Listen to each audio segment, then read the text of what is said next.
So today's topic is,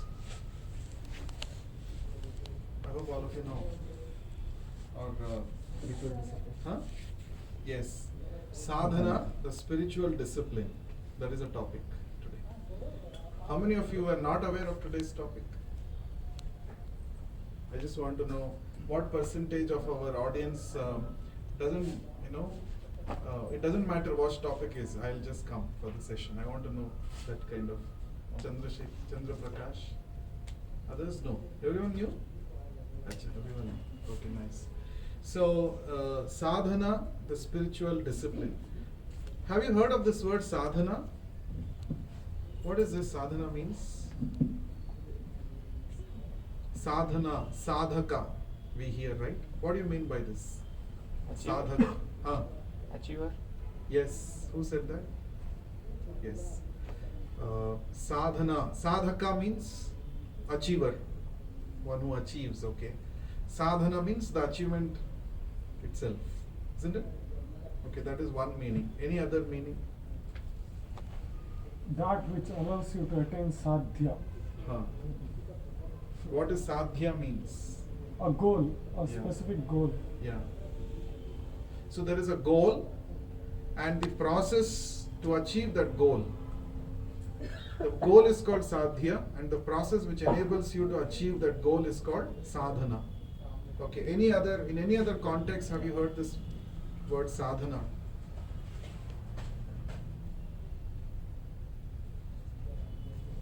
Sadhana means tapasya. So, striving for something. Striving. To achieve something. Whatever be our goal, like we said. Correct. So, be it physical or spiritual or attaining bhakti, devotion. So, Yes. Sadhana is some practice or some, you said tapasya, to achieve our goal. Now, in any walk of life, in any field of life, first thing is to ascertain what is the goal. What am I supposed to achieve? Right? Like if you're a student, after you pass your 10th or after you pass your 12th, that is the time when you start deciding which course I should take. Should I get into science stream? Should I get into commerce? Should I get into arts?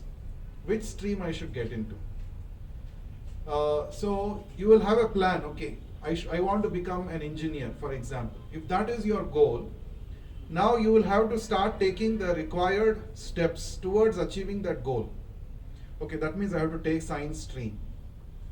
If goal is becoming engineer, then I have to definitely take science stream after 10th, and then PCMB, PCMC, whatever combinations you want to take, you take that, and then you get into you write a entrance exam and get into a college, engineering college, and then you pursue that, isn't it?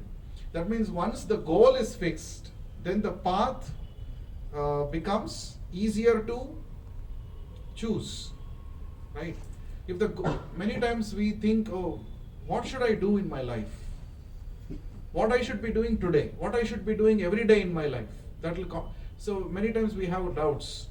The doubts is because of no clarity regarding the ultimate goal. If the ultimate goal is fixed, then what I should be doing every day in my 24 hours, that is very easy to make out, isn't it? So this is one example of, let's say what stream you want to choose. Like that, there are various other aspects in our life. So once you ascertain the goal in each of those aspects, then it is very easy for you to think about what are the daily activities I should be doing. Suppose somebody wants to become a singer. The goal is to become a singer. Now tell me, what is the sadhana for him or her? Sadhana means the path. Sadhana means the efforts that he or she has to put on a daily basis to achieve his or her goal of becoming a singer. Can you please, all of you can suggest, I want to become a singer, so what I should be doing? Have to practice. I have to practice, okay. Then? To look for some guru, Yes. guru who can teach me and for nuances of that Yes. thing. So I have to look out for a teacher, a guru, who can train me in which aspect of singing or musical instrument, whatever it is. I want to learn. But I have to first find a teacher, and then a teacher will tell me, like this you learn. He will start teaching me from basics, isn't it? And then he will make me practice it. He or she makes me practice it. Riyaz karna. Riyaz means what? Keep practicing. Isn't it? And then every day I have to dedicate some amount of time for that. I cannot simply say, yeah, I have to become a singer, but I don't have time. I'm very sorry. I can't give time. Is it possible? Yes or no? No. So I want all of you to please interact. Otherwise it becomes boring for me. So many times the audience tells that the speaker was boring. But I also, the other way also I have experience. Audience also becomes boring for the speaker. So I want some interaction from yes, no, some inputs from all your side. Therefore, so that I know that I am speaking to some living entities, some people, right? Okay. So that means if I want to become a singer, I have to dedicate some portion of my time every day to practice. I cannot say I don't have time, but still I want to become singer. Is it possible? No. Any other example? There are people who prepare to represent the country in Olympics, athletes or whichever game or whatever. Now they have to practice every day. First they have to find a coach.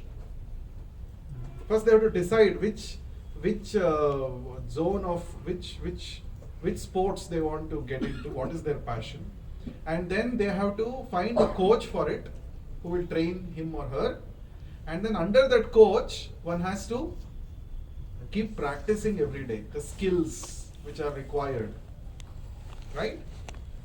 Now suppose somebody wants to learn swimming, so yes, from a very early age he will find the coach and start practicing. Now the art of swimming is, okay, you have to get into the water and start swimming, strokes, front strokes, back strokes, butterfly strokes, whatever it is.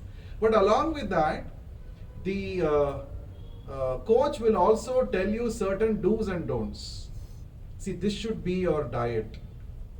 If you want to become a swimmer, then please take this kind of food which will give you more energy to your body.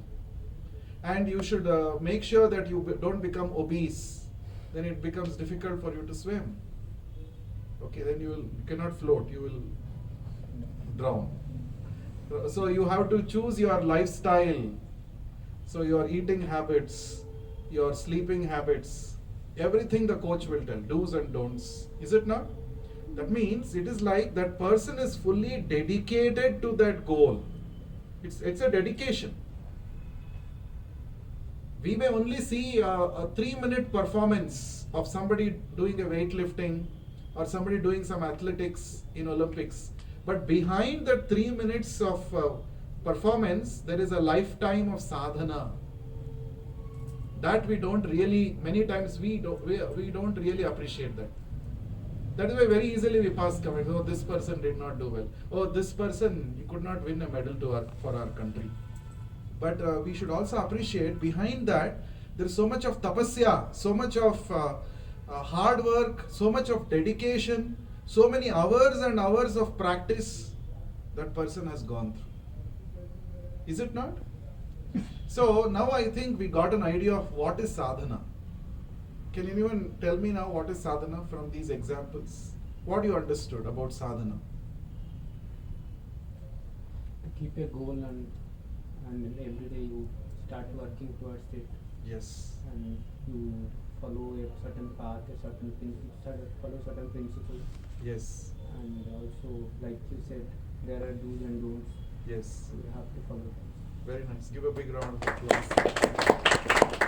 So there is a goal first which has to be fixed, and then find out the means to achieve that goal through an expert in that subject, you take training under that person, coach, and follow the do's and don'ts. Every day dedicate time for that and make it as your, dedicate yourself to that goal. Correct, no? Now that is the thing. Now, in spirituality also, there is this kind of a dedication and a sadhana which is required. In spirituality, we are talking about achieving a goal which is much higher than any material accomplishments. Therefore, definitely there is need of a discipline. There is need of a dedication towards that goal, isn't it? Now, spirituality. Now, spirituality means different things to different people. Someone might say, I just want to remain peaceful and calm. That is spirituality for me. Okay. Someone might say, whenever I plan anything to do, I need to have full focus towards it. That is spirituality for me. Someone might say, spirituality means realizing my relationship with God. So there are different gradations and different levels of understanding about people, about spirituality prevalent in people. But we have to consider the standard understanding. For that we refer the Bhagavad Gita. So Bhagavad Gita is the standard book of knowledge as far as the spiritual domain is concerned. Now in the Bhagavad Gita, Lord Krishna says,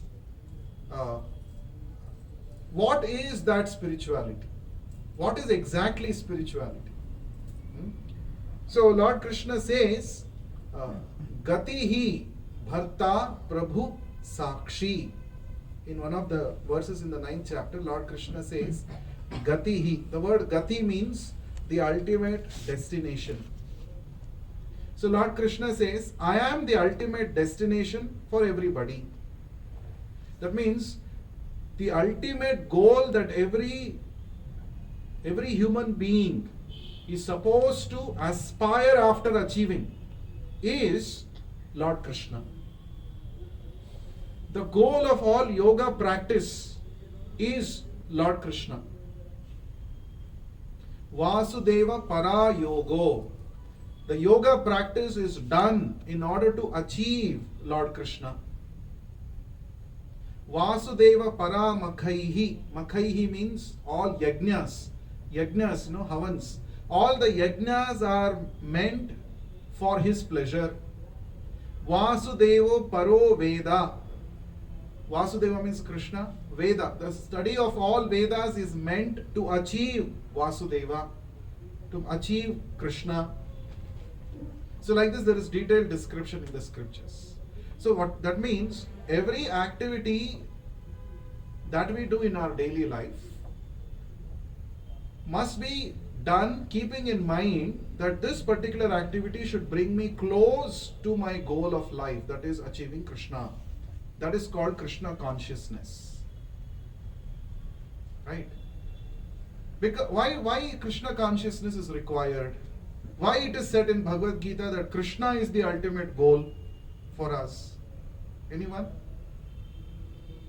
Why? So the answer can be different. Like Ajay said, like spirituality is not same for everyone. Yeah. So someone feel that peace is spirituality for him.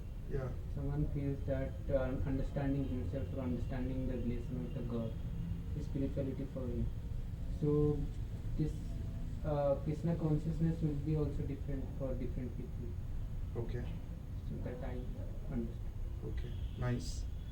No, but why it is told in Bhagavad Gita that goal of life for every human being is to achieve Krishna? Why it is said like this? It could have been, Bhagavad Gita could have said goal of life is to become peaceful. Goal of life is to, get some powers, yogic powers. It could have said like that also. Bhagavad Gita could have said goal of life is to become rich, become wealthy, become famous. Those are not permanent. Okay, those are not permanent. Okay. And those I feel those goals are kind of they don't inspire us in our daily life. No, but there are a lot of people inspired by these goals. We cannot just undermine these goals. Why? Does Bhagavad Gita say that it is wrong to become rich man? No. No. So please remove this understanding. Many times people think, oh, spirituality means I should not have any material goals. No, it is not like that. You can have material goals, you can plan material goals, you can pursue material goals, you can be ambitious about them. That is all okay. But ultimately, what is the goal? That is more important. Now why it is mentioned in the Bhagavad Gita that yes, you may achieve any material goal, but ultimate goal is me. Krishna is saying. Why? Krishna is not discouraging you from achieving any material goals, but he's saying you may try to achieve all these material goals. That's fine, but ultimately I am the goal. I feel like to achieve Krishna, there are some standards set. One should be like peacefulness. Everything will come under that thing. If we will achieve all those things, like it kind of we will reach to that thing. So maybe it set up some kind of goal to you said like in yoga wala session that we should do yoga, like that is like mental health wise or everything like that. So to achieve that ultimate power, we have to go through all these things. So we have to go all the things which are good for us, maybe which somehow good for us. So maybe this is kind of goal. So if we want to achieve that, we have to like inculcate every good thing in us, then only we can get that thing. So maybe to make us like richness is fine, wealthy hai hum, that is fine, healthy hai hum, that is fine, but all these things are come under that thing. So ultimately to reach that thing, we have to get all these things. I feel it's very Okay, nice. I partially agree with your answer. Good attempt. Someone else, yes. Sir, I think all these materialistic goals they bring us suffering. But I feel the goal to reach Krishna consciousness, to get or to be peaceful or to understand yourself or to understand God, it is the only goal that does not bring you suffering. Okay. It Very kind of nice. relieves the suffering. Okay, very nice. Your answer is almost there. It But, frees you from but the- based on basics, we have discussed about basics in many sessions. Let's see who is going to talk about that. Yes. What I think is like Krishna is the Swarup of Sat, Chit and Anand. What it means is like we want some material things, for example, to be rich, ultimately to be happy, Yes. and we want it to be always permanent. Whatever the thing we have, we wish it always to be permanent. Yes. Like it has to be Sat. Sat is something Eternal. which is Permanent. eternal. Mm. And we want to be conscious about, so which is Chetana, Sat, Chetana. Chit. But like whatever we aspire for is a reflection of Krishna only. So that is actually the ultimate. Yeah. So whenever we get, for example, we have a small house, we get it, but we are not satisfied. We want something more. We get that, then again we want something more. So that doesn't bring satisfaction. Yes. What ultimately brings satisfaction is this, whatever that brings Sat, Chit and Anand. So Very nice. that is nothing but Krishna. What's your name? Raman. Renu Raman Sahu. Okay. Very nice. So, I would put that in a different, same thing in a different way. See, let us go back to the fundamentals. Who are we? Based on who am I, what gives me happiness will be decided. Right? So, who am I? What is my identity? I am not this body. I am not the mind. I am the spirit soul. I am soul. I am Atma. Right? There are certain things which may give happiness to the body. There are certain things which gives happiness to my mind. But ultimately, You may keep on accumulating things which keeps giving you happiness to the body and mind, but it has some saturation. Same thing cannot keep giving you happiness again and again. Right? First time you'll be very excited, second time, third time, okay. Afterwards that excitement will go away. Then you will search for variety. What is there? Aage kya hai? What is there more than this? So that search for happiness. Why do we search for happiness? We search for happiness because material things give us temporary pleasure. But the soul is searching for eternal pleasure. That's what he said. Now we are searching for eternal pleasure, but we don't know that. We are trying to search eternal pleasure in temporary things. And that is why very soon we get bored of things in this world. Initially there is euphoria. Oh, very nice. New house, naya ghar, naya ghar. You may celebrate naya ghar for, let's say, 6 months, even 1 year. After that, purana ho gaya. Abhi naya chahiye. Some bigger we want. Can we renovate? Can we put some new things? We always keep thinking like that. So, material things do give us pleasure, but they are temporary. Because ultimately, our real position is we are soul. Soul can be happy only through spiritual process. This is a very important thing we should understand. Does it mean we should not take material pleasure? Yes, as much as required we should take. Like for body, I need food. Yes, I can enjoy varieties of food, no problem. Body needs rest. Yes, give nice, comfortable rest. No problem. But aage kya hai? Above that what? Just if you say only eating and sleeping will give me happiness, then no. We can't be satisfied that way. We always look for something higher. So Bhagavad Gita says that highest happiness which you are looking for, you can get when you connect with your ultimate source, and that is Krishna. We all are amsha, parts and parcels of Krishna. In the 15th chapter of the Bhagavad Gita, shloka number 7, Lord Krishna says, Mamai vamsho jiva loke jiva bhuta sanatanaha. Manashashthani indriyani prakritisthani karshati. So Lord Krishna says, all of you are mama eva amsha. You are all my amshas. You all can be as happy as I am. But right now what you're doing, manashashthani indriyani prakritisthani karshati. Because you have turned my face away from me and you're trying to find pleasure with indriya, with material senses. That is why karshati. Karshati means struggle is going on. We don't have to struggle. Why we are struggling? Because we have just turned our face away from the real source of pleasure. And we are trying to find pleasure in a different way. That is the cause of struggle. That is a cause of miseries. You're getting what I'm saying?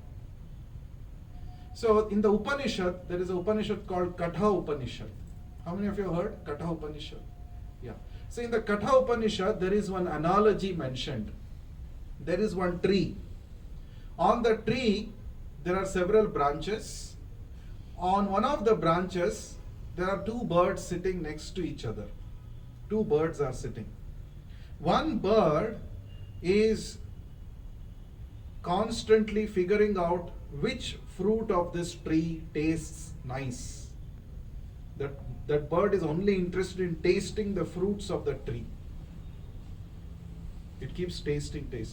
The other bird is not bothered about tasting the fruits of the tree, but the bird is simply sitting and watching. This analogy is given. So what is this analogy? The tree represents our material body, and the branch represents our heart. The fruit-eating bird is we, the Atma. What are we doing? We perform activities and we try to take fruit from it. We try to enjoy the fruits. This is called karma. We perform karma and we want to enjoy the karma phala for ourselves. Oh, this karma phala is very bitter. Oh, let us avoid. Let us do one more karma. Maybe this karma will give me sweet fruits. Oh, this also did not give me that much sweetness. Let me try something else. Just today I was watching one documentary, one news clipping actually.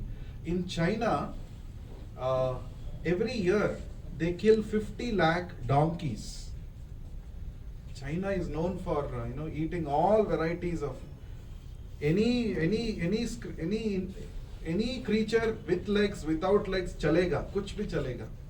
But the reason why they are killing these donkeys, that is very interesting.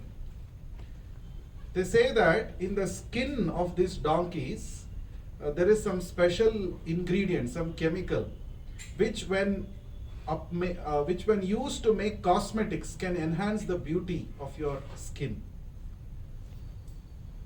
For that sake, they mercilessly kill every year 50 lakh donkeys, and they just peel away the skin of these donkeys, and they use it in cosmetic industry. I'm just giving this example to what extent human beings can go to get happiness. I have to look nice, I have to look beautiful. One day your skin will wrinkle, one day you have to die. In your own country, lakhs and lakhs of people died recently because of COVID. Now also they are dying. They're not disclosing the number anyway to the whole world.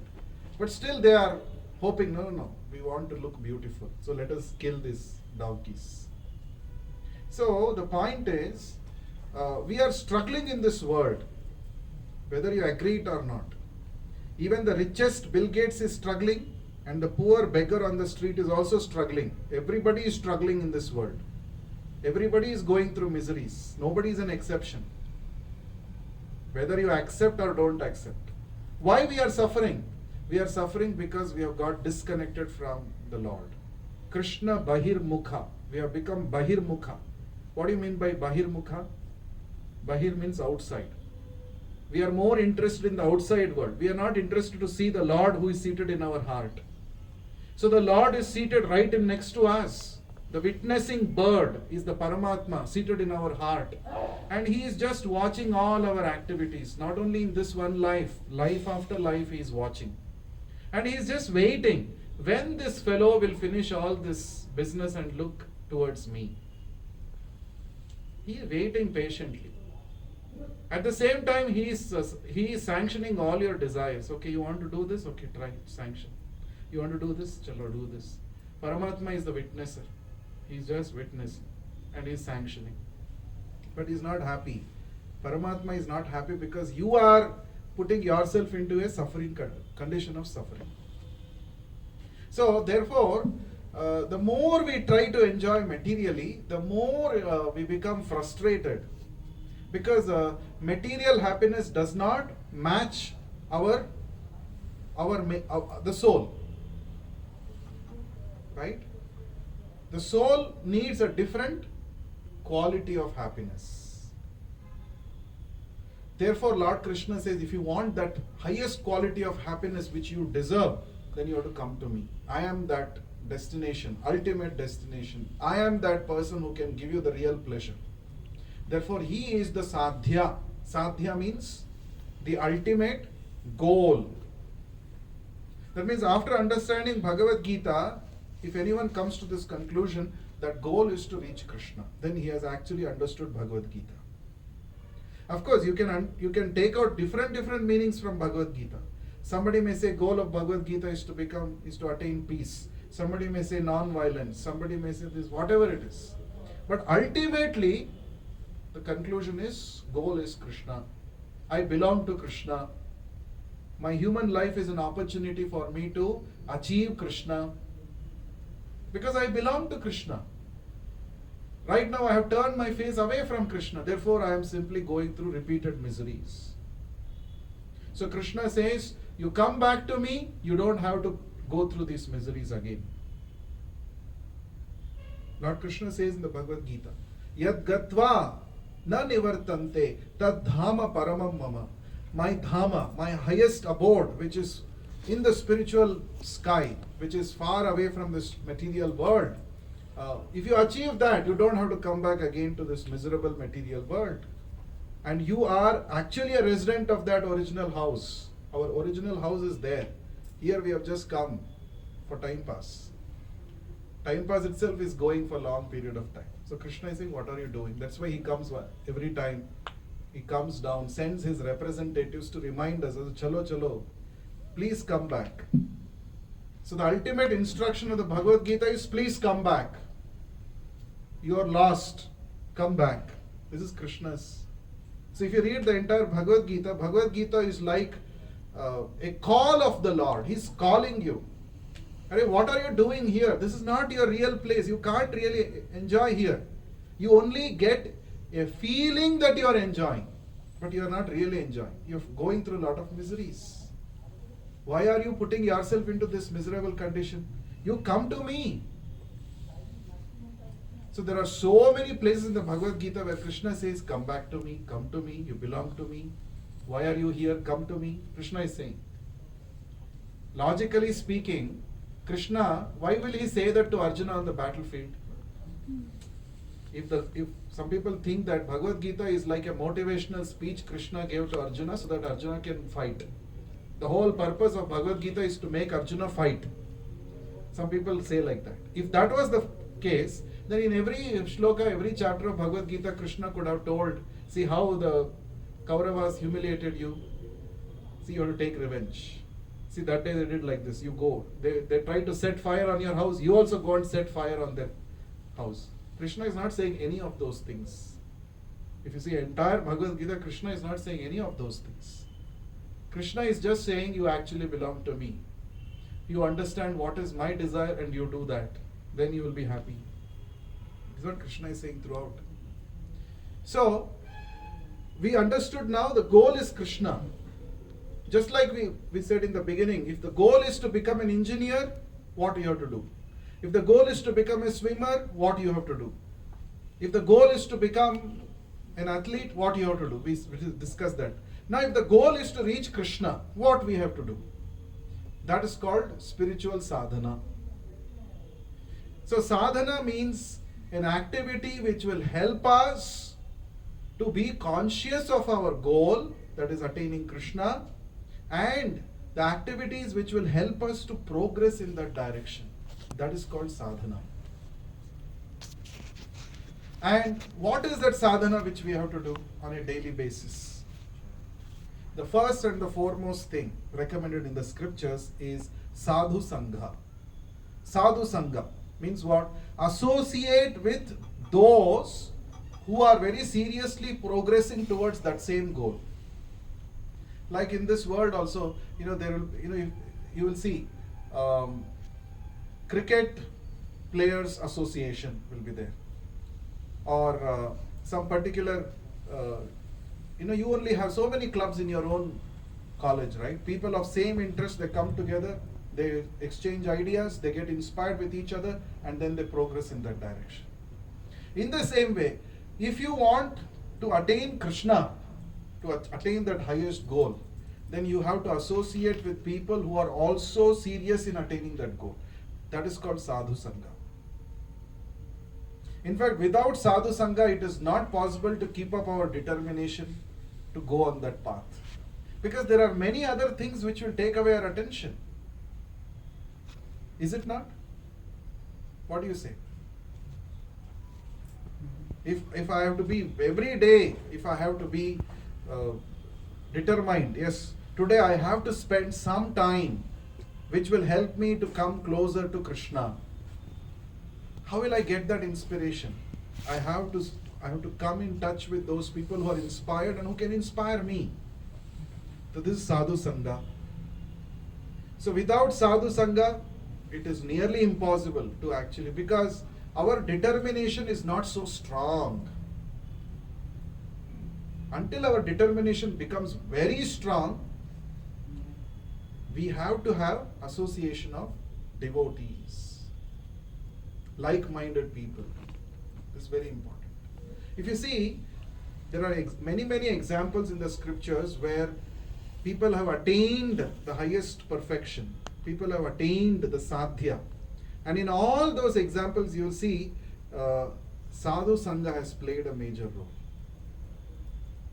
For example, Prahlad Maharaj. You heard about Prahlad, Bhakta Prahlad. So he heard about the Supreme Lord, he heard about bhakti from Narad Muni when he was in the womb of his mother.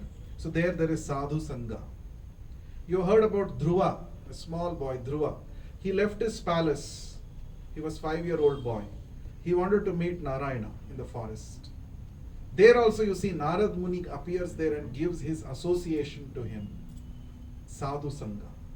And because of that he got determined. You know, a small boy, first of all, going to the forest, he must be very scared of the animals there, but he was so determined. He did not mind all those inconveniences, isn't it? And then for 6 months he did tapasya in the forest, leading a very, very austere life. He was used to eating varieties of food, Rajbhog, in his palace. But in the forest there is no Rajbhog. He has to just eat some leaves, some fruits or something like that. But still he endeavored. He was successful. He was able to see the Lord face to face in a matter of 6 months. Small boy, 5-year-old boy. So he did that sadhana. And for that, the motivation was sadhu sangha, the inspiration that he received from Narad Muni.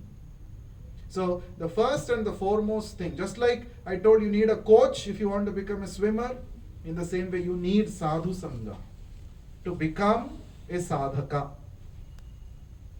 To attain sadhana, to attain sadhya, to practice sadhana, we need sadhu sangha. That is the foremost, most important thing. Now, second thing is, what is that? This thing is based on the essence of all the scriptures. What is the essence? See, there are so many scriptures. Vedic scriptures are very vast. And so many instructions are there in all these Vedic scriptures. So what is the essence of all the instructions? Definitely it is not possible to follow all the instructions. First of all, to read all the instructions itself will take a lifetime. Then to follow it properly, it's very difficult. But what is the essence? If you just take Sara, the essence of the entire Vedic scriptures, what is the essence? That is explained in one verse in the Padma Purana. Smartavyam satatam Vishnuhu vismartavyam na jatu chit. Just in 2 lines it is said. All the Vedic scriptures, if you take the essence of all the instructions, only 2 things you have to keep in mind. If you follow these 2 things, it's like you're following the whole Vedic scriptures. What is that? Smartavyam satatam Vishnuhu. Satatam means always. Smartavyam means to remember. Vishnuhu, the Supreme Lord, Vishnu or Krishna. Always remember Krishna. Vismartavyam na jatu chit. Never forget Krishna. If somebody is following this, always remember Krishna, never forget Krishna. Then he is like, he has understood. He is PhD in all the Vedic scriptures. PhD means he knows everything. Ultimate. Just by doing this, always remember the Lord, never forget the Lord. Now both mean the same, no? Why it is told 2 lines like this? Always remember means never forget only. Why it is saying like this? It is giving us both positive definition and negative definition. Sometimes people get inspired by positive definition, sometimes people get inspired by negative definition. So both are given. Both mean the same, but both. So most important thing is always remember Krishna and never forget Krishna. This is the crux of your sadhana. If this you keep in mind, then your sadhana is very easy. Whatever I do, I should remember Krishna. I should always be conscious of the Lord. This is what Krishna also told Arjuna. Mat chittam satatam bhava. He said, in all your endeavors, O Arjuna, be conscious of me. If you are conscious of me, any difficulties you can overcome by my grace. Mat prasada tarishyasi. Krishna says, by my grace you can overcome any difficulty. Be conscious of me. What do you mean by this, being conscious of the Lord? Suppose you are doing an experiment in your lab. in the background you have to be conscious of the Lord. How it is possible? That time 101 things will be going on in my mind. Oh, whether this, have I followed the procedure properly or not? Have I done some mistake? Is the expected thing coming or not? We'll be so much absorbed in these things, right? How in the background I can remember Krishna while doing my experiment? So for that, you have to develop love for Krishna. If you love someone, you don't have to put efforts to remember that person. He's always there in the background. Yes or no? You don't have to really put efforts to remember that person. If you really love somebody, he's always there in your mind. You are always remembering in the back of your mind, subconsciously he's always there. So therefore, there are two types of bhakti. In bhakti, there are two stages. The first stage is called Sadhana bhakti. The second stage is called Raganuga bhakti. Now, Raganuga bhakti means spontaneous love for God. That means you don't have to put efforts to remember Him. You have reached a stage where 24/7, without putting efforts, you remember the Lord. That's a very advanced stage. And every one of us can reach that stage. But to reach that stage, we need to follow the first stage that is called Sadhana bhakti. In Sadhana bhakti, what we do? We consciously try to remember the Lord. At least during our sadhana time. At least while chanting. At least while hearing about the Lord. We try to train our mind to remember the Lord. Because I don't have spontaneous love for God, now I have to train myself. That is training is called sadhana. Karata karata abhyasate jadamati hot sujan. There is one, you heard this? There is one doha. By abhyas, by constant practice. There is one example also. Rasri avat javat silpar pare nisan. What is the meaning of this? It may be a very hard stone, but if the rope is just, in the olden days when people used to draw water from the well, there used to be a rope and then there would be a stone wall around the well. So when they keep pulling the rope, what happens? Every day on the stone, the rope keeps rubbing up and down, isn't it? After a period of time, even on that stone, there is that markings, isn't it? Actually, the stone is very hard compared to the rope. The stone is very hard compared to the rope. But since every day many people are drawing water from the well, and because of that the rope is constantly rubbing on the stone, because of that constant movement, even on that hard stone, nishan, the markings are made. So this doha is meant for to highlight the importance of constant practice. By constant practice, anything can be achieved. So that is what Lord Krishna says. Abhyasa yoga yuktena chetasa nanya gaminaha. Lord Krishna says, by constant abhyasa, by practice, it is possible for you to reach a stage where you can 24/7 be conscious of me. But right now I am not conscious, therefore I have to practice. So, the first thing is sadhu sangha. The second thing is, what is the second thing?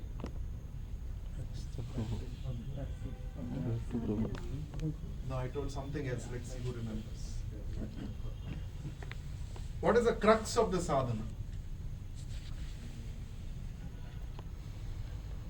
Love for Krishna. Yeah, what is that we should do? Always remember Krishna. Never forget Krishna. This is the crux.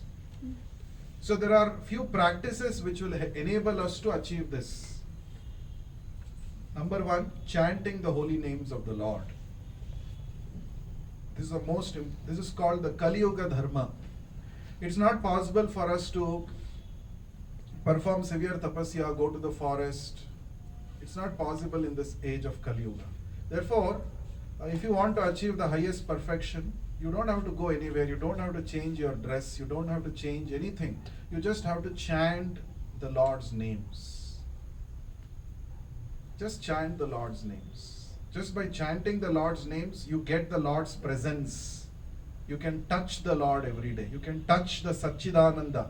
The ocean of Satchidananda you can always touch just by chanting. So chanting the Hare Krishna Mahamantra is specifically recommended for the age of Kali Yuga. So in the Bhagavad Gita, Lord Krishna says you have to practice the right way. And the right way as recommended in the scriptures for Kali Yuga is to chant the Hare Krishna Mahamantra. So chanting the Hare Krishna Mahamantra, associating with the devotees, being conscious of the Lord always. The fourth one is try to invoke maximum Sattva Guna. Be on the Sattva Guna platform. What is the meaning of this Sattva Guna? Sattva Guna is that stage of our consciousness which will enable us to explore knowledge. Opposite of that is Tamoguna. Tamoguna means laziness. You always feel sleepy. There's no enthusiasm in life. That is Tamoguna. But a sadhaka must remain on the Sattva Guna always. How to come to Sattva Guna? There are certain things given in the scriptures, certain practices which we can do, which will enable us to remain on Sattva Guna. The first thing is get up early in the morning. Getting up early in the morning is the most, it's like every day a high dose of Sattva Guna that you can give to yourself. Especially during Brahma Muhurta. Brahma Muhurta is 1.5 hours before sunrise. During that time, if you get up, not simply get up, you should take bath also. Now there are certain activities which will invoke Sattva Guna, and one of the activities is taking a bath. Any time of the day you take bath, suppose you're very tired, you just take bath, it brings a certain kind of a freshness, not only to your body, to your mind also. That is called Sattva Guna. It invokes Sattva Guna. That is why it is recommended in all the scriptures, it is said, whenever you go to holy place, first thing you do is please go and take a bath. You would have traveled a long distance, you pasina ho gaya, and you feel so much low in your conscience. You just go and take a dip, you feel so fresh. These are all scientific. It's not simply some ritual. People think, yeah, you're going to Tirtha Kshetra and taking a holy dip, that's a ritual. That's a ritual. But what is the science behind it? It invokes Sattva Guna. It increases your energy levels. Then you go to the temple and have darshan. Your consciousness will be different. You see? So take bath. Not necessarily cold water. Hot water is also fine. But take bath. Sometimes people say, no, I want to conserve water. I will not take bath. Don't worry so much. We have not reached that stage. Don't have to worry about water conservation. Every day millions of gallons of water is wasted for so many useless things. Okay, compared to that, taking one bucket of water, taking bath, it is nothing you waste. Please take bath, right? So taking bath is very important. Getting up early in the morning, it will enhance your Sattva Guna. Hearing kirtans, hearing bhajans, that will also have a very special effect. You try this and see. Get up in the morning. You may feel drowsy, you may feel this thing, but try to get up. The secret of getting up from the bed is to get up. There's no other secret. Just get out of the bed. Don't sit in the bed after getting up. After your sleep is over, after sleep is broken, don't simply just like that lie down on the bed. Again you will go back. So you just have to come out of your bed, jump out of your bed, okay, and directly go to the washroom, take a nice bath, and you'll see, first few days struggle will be there, but once you actually get into it, you really enjoy it.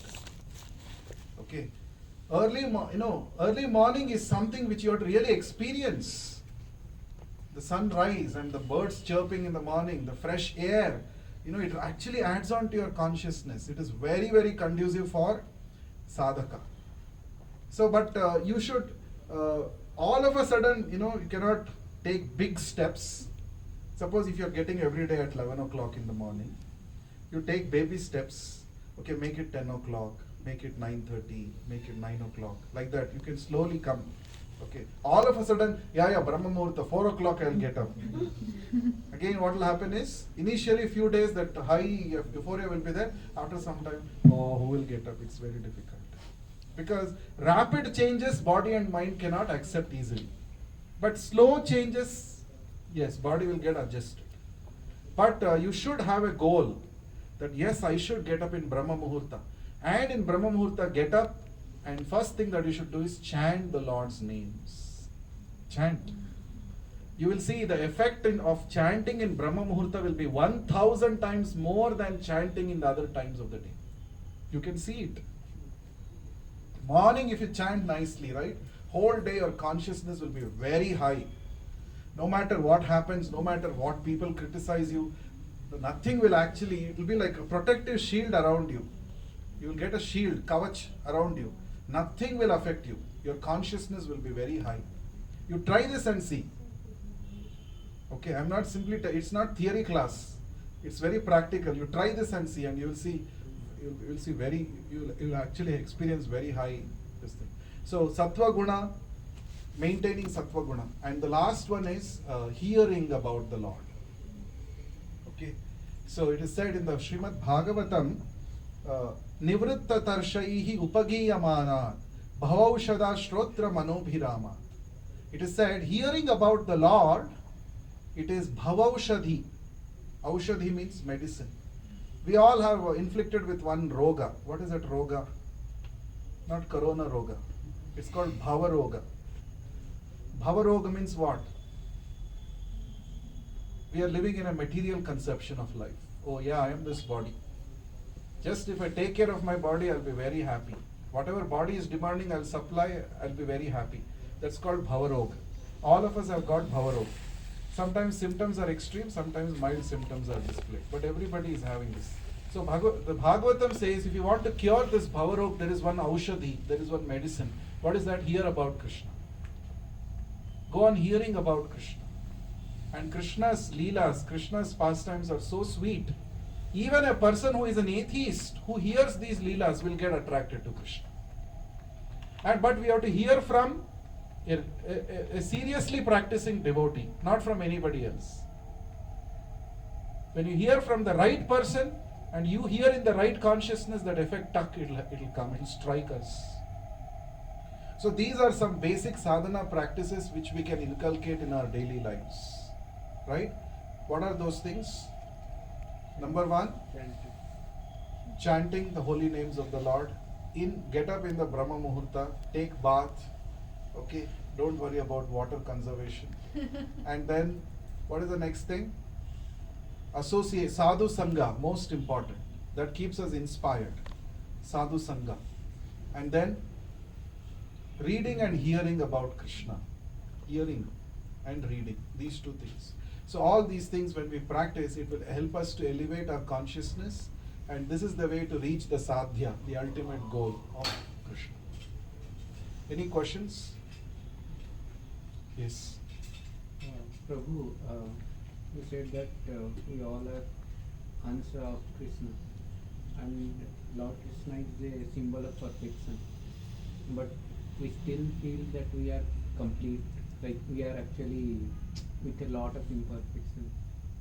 So, and you said that Indriyas are all responsible for all these imperfection and struggles. So why is that? Because if we are a part of the perfection, then we should be perfect also. A drop of water is also complete. Ocean is also complete. But the completeness degree varies. Understood? Drop of water is complete in itself. But compared to the ocean, its completeness is lesser. So like that, we are also complete. Right? Now the incompleteness that we are experiencing is because of our forgetfulness of our original relationship with Krishna. We should not try to compete with Krishna. Oh, Krishna did that, so can I should do? You know, sometimes people say, Krishna did rasa dance with young girls. I should also do? Because I am also Krishna. I am also part of Krishna. No. Before Krishna before Krishna did rasa dance when he was 8 years old.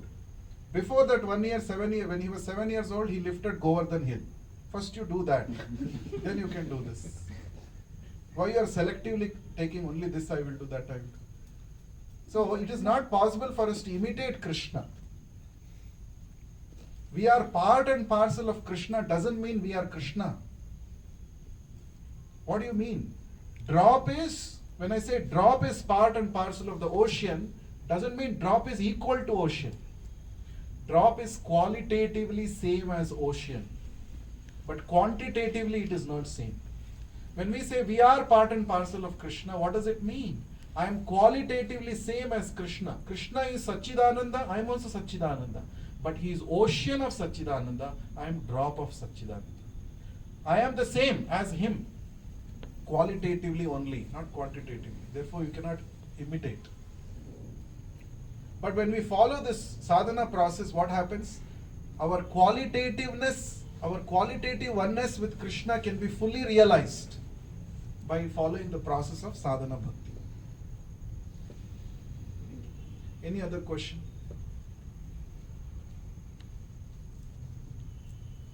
Why you are not suggesting yoga and physical fitness like running in the morning after wake up?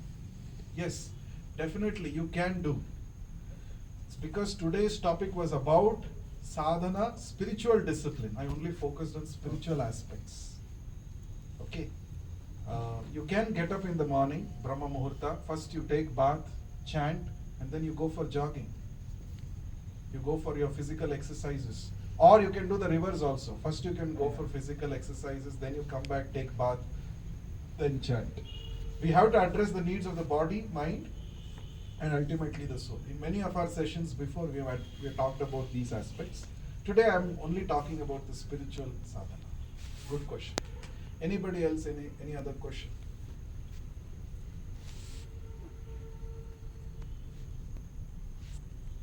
So no questions, okay. So now we will chant one round of Hare Krishna mantra, and while he is distributing the beads, I have a few announcements which I'll quickly make so that after chanting we can go for dinner.